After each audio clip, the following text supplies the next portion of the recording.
Hi everyone.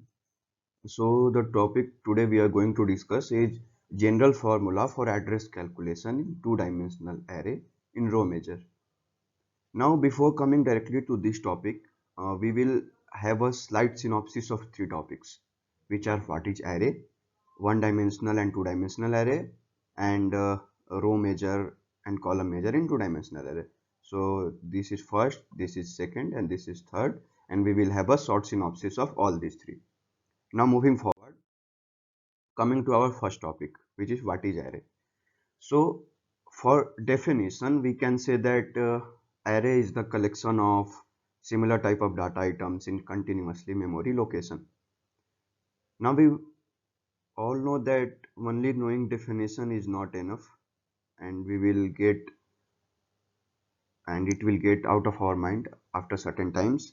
So let us understand the core concept, means what it is trying to say. Now we all know that in a computer memory is represented in the form of blocks like this. We have memory blocks, and all the data gets stored here. Now in this figure, this it is also a memory block. Now what we are seeing three different things. One above it is 200, 201, 202. In the box it is U, B, F, D, A, and down it we have 0, 1, 2, and 3. So we will discuss all these three. Means what are these three things? So coming to first entries, what we are seeing U, B, F, D, A. Now we observing it clearly, we can observe that there are similarities between all the entries. And what is that similarity? It is that all of these are characters. Now coming to the definition, this part, similar type of data items. See, all these are characters. So we can say that it is matching with this. So now I think it is clear that what it means by similar type of data items. Now going forward, what is continuously memory location? Now see here, after U B is stored, after B F is stored, after F D is stored. Are you seeing that after U one block is empty and then F is stored, and then after 3 or 5 block D is stored? No. All the entries will get stored in continuous memory. I think now it is also clear that what it means by continuously memory location. Now coming forward to this part 0, 1, 2, 3, 4, 5, 6. It is known as index. Now what index do? Index describe the position of the element, and generally it starts from 0. So now element having index 0 is first element of array. Index having element having index 1 is second element of array, and so on. Now what is this? These are the address of every element. Now just say that first element of an array have address 200. So this address is termed as base address. Okay, and now we are seeing that address is increasing in a continuous pattern.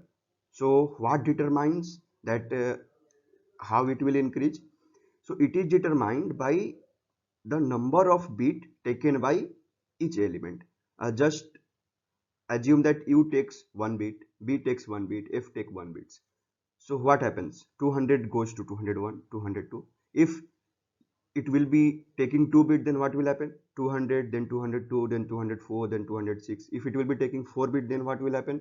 200, then 204, then 208, and so on. So I think everything is clear. Definition, how element is stored, what is index, what is address, what is continuous memory location. Okay, so moving forward, our second synopsis, one dimensional and two dimensional array. So basically one dimensional and two dimensional array have a slight difference, and we will understand it by the simple figure. What is 1D array? So in 1D array all the elements are stored in a single row. Again I am repeating, in 1D array all the elements are stored in a single row.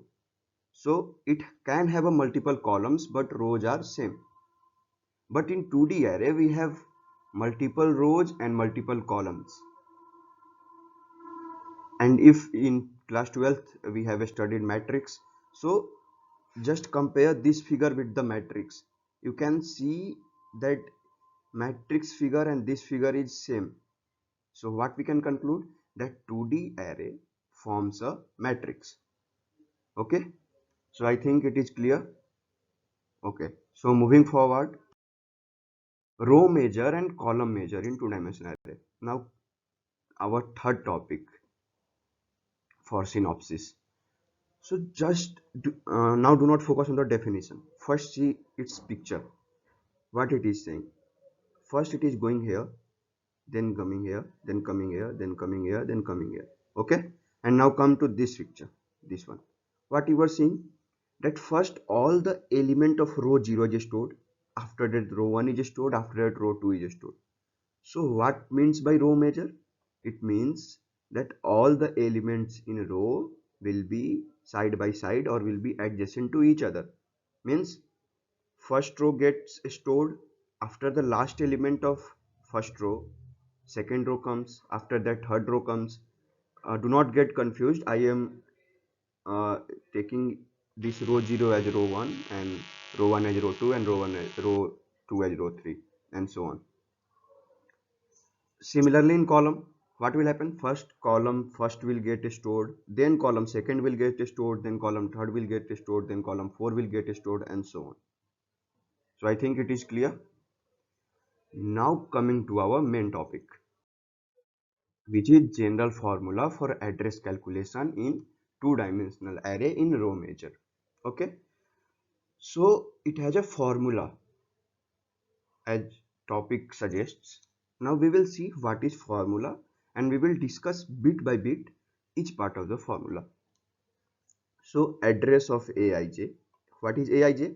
The element which address is to be calculated, B plus W into I minus LR into N plus J minus LC. Okay. Now discussing all the terms. What is I? So as you can see, I is the row of the element which address is to be calculated, and also here it is also written that the row subset of an element whose address to be found. J is the column of the element whose address is to be calculated. What is B? B is the base address. I have discussed it previously that what is base address? Base address is the address of first element. Okay. Now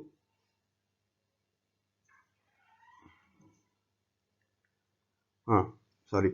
So now going forward, what is W? W is the storage size of one element stored in array. I have told you 1 bit, 1 byte or 2 byte or 4 byte. What is LR? LR is the lower limit of the row of the matrix. Which matrix? The original matrix which is given. What is LC? Lower limit of the column of the matrix. And yeah, here it is written one thing, that sometimes it will not be given lower limit and upper limit and lower count and upper count. So what we have to do? We have to assume it as a 0. And what is n? N is number of column in the matrix. I think formula will be little bit clear to you. We will discuss it further with the help of a question. So now coming to the question. Here is a question, that given an array with base value 100 and size of each element is 1 byte in memory, find the address of array this with the help of row measure order. So now we know the formula of row measure order. What is the formula? Formula is address of given element is equal to base plus storage plus row subset minus LR into number of column plus column subset minus lower limit of column. Now we will try to find out each one of these from question, whether it is given or not. So coming to the base address, so here it is given base value 100. Now coming to storage size, here it is given 1 byte. Coming to row subset, here it is given 8.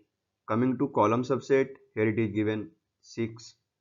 Now coming to lower limit of row, so what is the lower limit of row? 1. And just remember that if in any question it is not given, take it as a 0. What is lower limit of column? It is also 1. And for this it is also same, that if in question it is not given, then take it as a 0. And what is the number of column? So number of column is calculated by upper bound of column minus lower bound of column plus 1. So what is upper bound of column? 15. So here we have written 15. What is lower bound? 1. So here we have written 1 and plus 1. So which result in 15. Now we have all required values. We need just to put it in the formula. So we will put it in the formula. So base head. Now putting all these things in the formula, we finally get the address of our required element, which is 210. So I hope it is clear. Okay.